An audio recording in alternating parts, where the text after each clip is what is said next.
Je voudrais remercier pour cette soirée, pour beaucoup d'autres choses, ma femme, Esther. Et j'ai demandé à Lynn, sa cousine, qui est venue de France spécialement pour dire quelques mots sur Esther.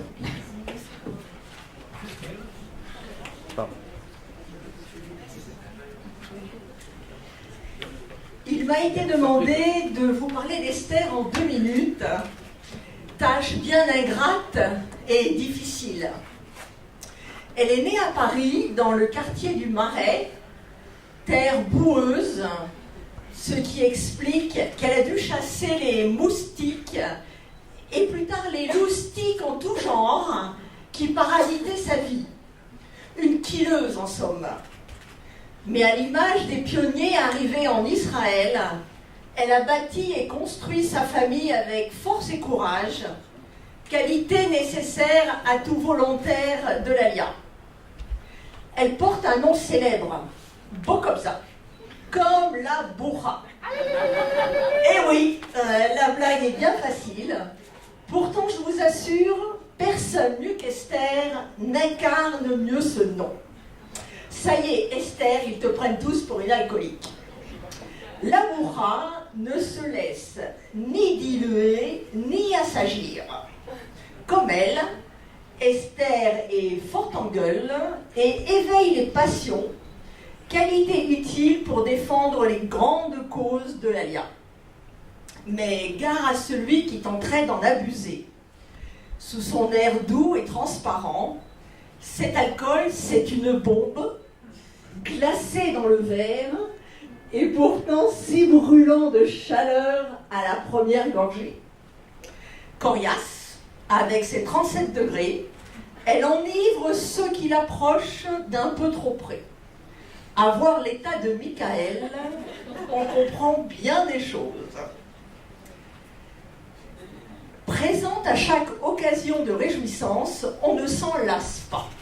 C'est une compagne et une alliée indéfectible qui fait tourner les têtes et réchauffe les cœurs. Qui se sert un premier verre n'est jamais à l'abri d'en demander encore et encore, tant son parfum est généreux.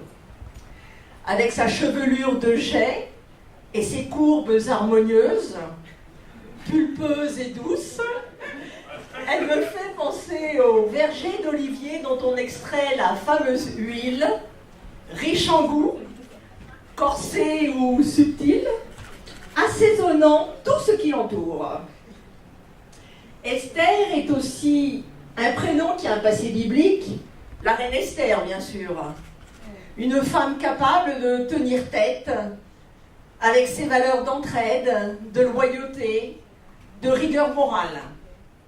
Quand sa crécelle crépite, c'est l'avocate des causes injustes qui prend la parole devant la plus haute assemblée.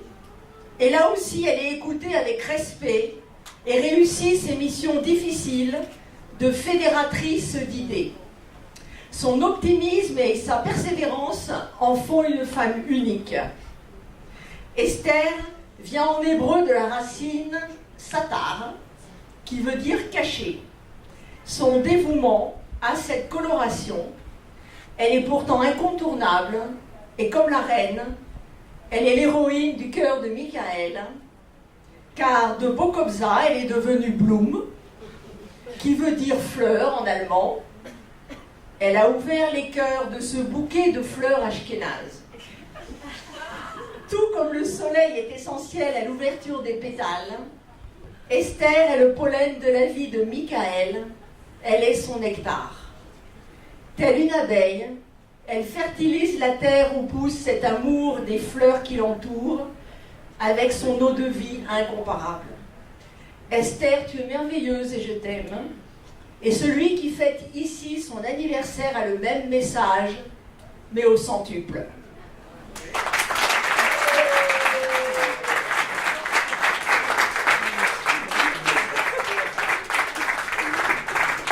Merci Lynn.